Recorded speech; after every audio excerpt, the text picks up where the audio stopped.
Hi there, have you ever wondered how to heat seal balloons?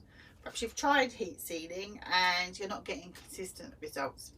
In this video I'm going to show you my proven method for getting a good seal every time.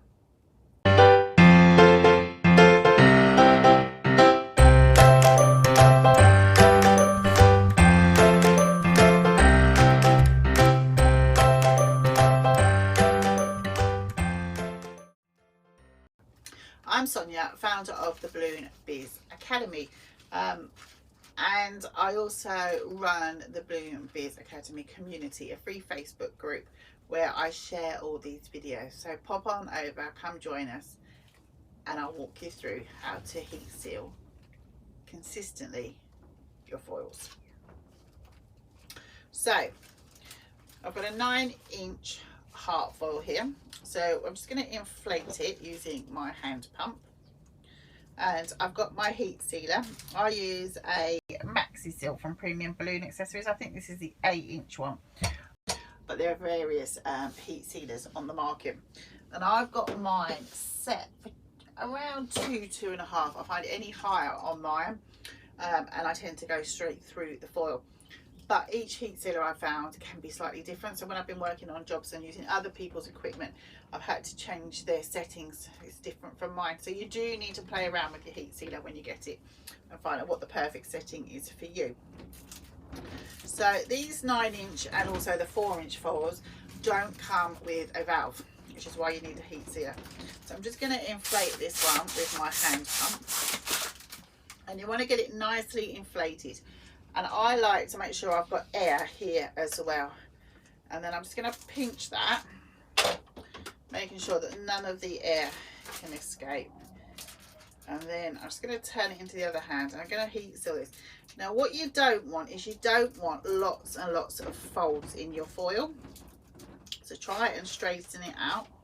And then I'm just going to place it in the heat sealer, press down, and then what I do is I pull, because this gives you a nice wide seal.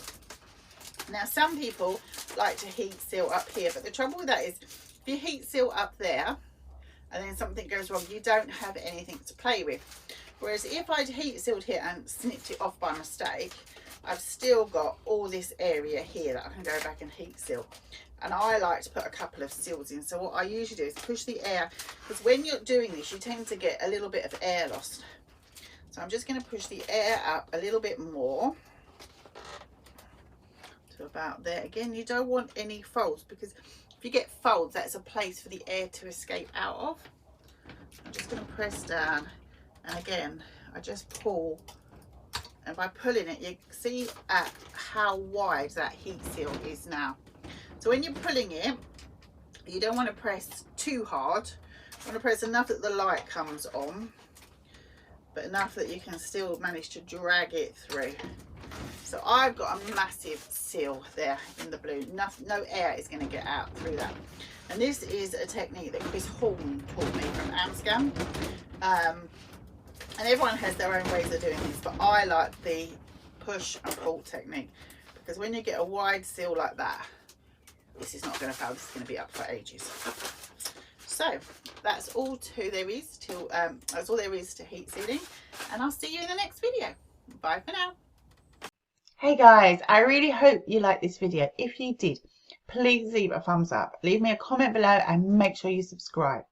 On YouTube you can click the bell, or on Facebook you can like and follow the page to get notifications of new videos as they come out.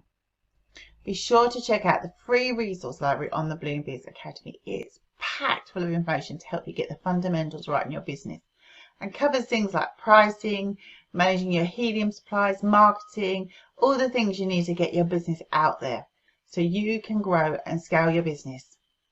I'm on a mission this year to help 1,000 balloon business owners, and I sincerely hope you're one of them.